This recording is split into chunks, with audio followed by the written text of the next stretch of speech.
It was about war, it's about the NED, it's about funding war. Rachel Brunke knows. Hello, my name is Christian Guzman. Hi, my name is Lisa Peterson. But my name is Miguel Zuniga. My name is Irena Barjabedian. John Lackner. And the idea is we're not anti-people who join the military, we're not anti-troop, we're actually in the peace movement, the ones who want to support our troops by bringing them home. So I think it really comes down to this. I think everyone in the entire world, they want to have a good life for themselves, and they want to have a good life for their family. And I don't think that's going to happen if we keep killing each other. So in 2018, our government spent like about $800 billion in spending of our money, and that that they borrowed elsewhere, where they only spent like maybe 180 something billion dollars for social services in our country.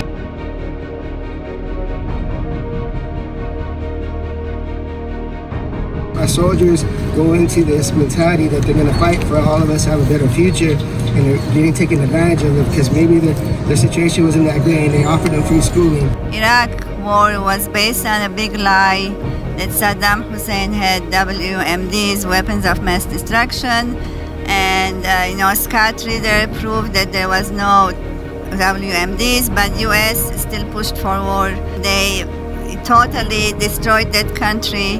Supporting the troops is one thing, because they're there for probably the same reason I was there.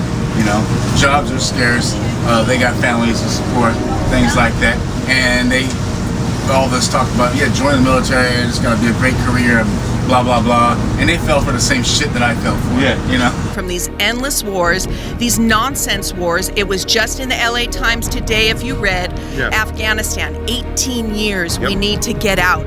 How many thousands of Americans, how many hundreds of thousands of Afghans, and over $1 trillion of our money. And so I ask all the audience, what could we have done over the past 18 years with $1 trillion? 2001, and the terrorist attacks happened. I was in middle school, and I remember I was really afraid at first, and a little, cautious about, Iraq and Afghanistan, and the fear of terrorists. But then my history teacher, he really delved into Middle Eastern history. He delved into the history of the peoples who lived in that region.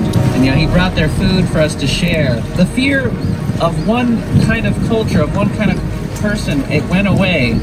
Just the understanding of other people increased. And so now I don't fear anyone because of who they are. When we use missiles and other devices, especially chemical warfare, when we drop Agent Orange is a perfect example.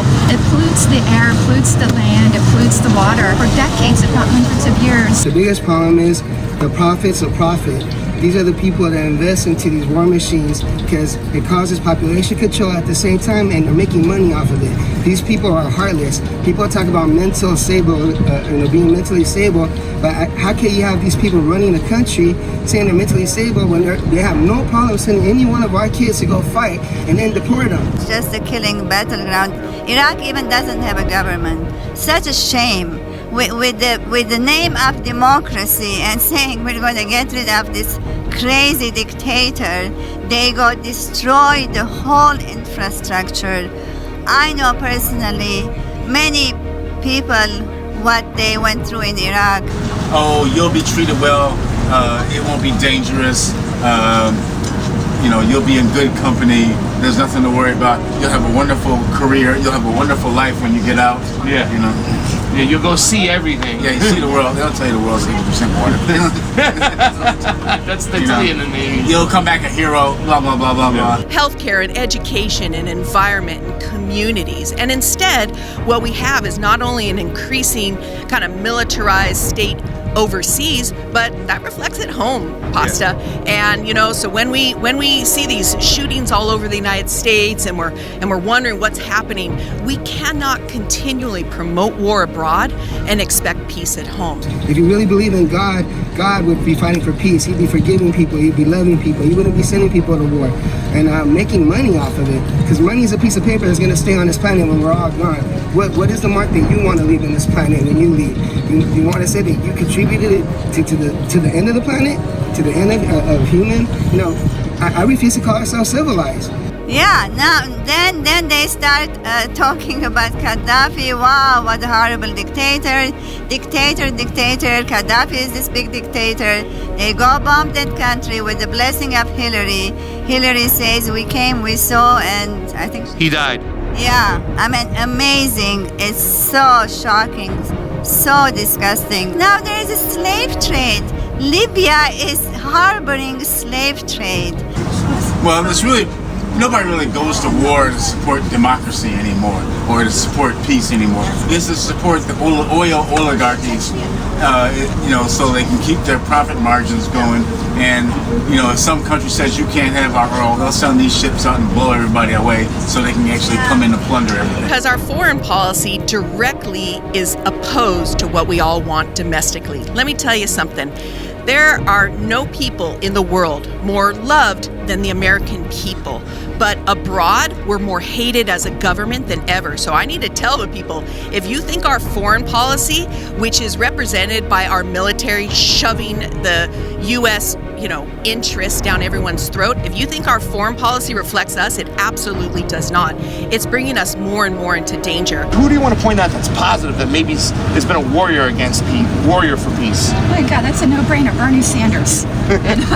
He's a socialist, and unfortunately, the way that the narrative has been in our country since the get-go, since the founding of it, is just against socialism and the rights for people. So he's a definite true trailblazer, and although people don't fully respect and understand him and mock him, I feel that in generations to come, he's going to be seen as a hero.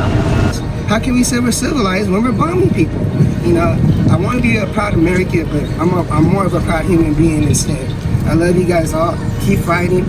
I'm going to be here every year until we accomplish peace. It seems like most of the Democrats support war. Who do we have in Congress nowadays, in the Senate, or just public speaking that really is a warrior for peace? Well, I think Tulsi Gabbard, she's really against militarism. She's in the military herself, and she said she saw so many of her friends lose their lives. That's basically what it is now. This isn't about defending peace or democracy anymore. This is about making sure the rich people stay rich, just making sure that this American dominance of the world continues to happen. And they kind of milk the troops and making sure it happens. So the rich can stay rich and everybody else just keeps fighting for them to the death. That's interesting you say that. I mean, I've been on that ship. My partner is a veteran of the Navy. It's fascinating. I was just thinking about this the other day. It's fascinating engineering. All of these machines are. But what we need to be doing is engineering sustainability, engineering peace, engineering another way of doing human behavior and human activity every single day.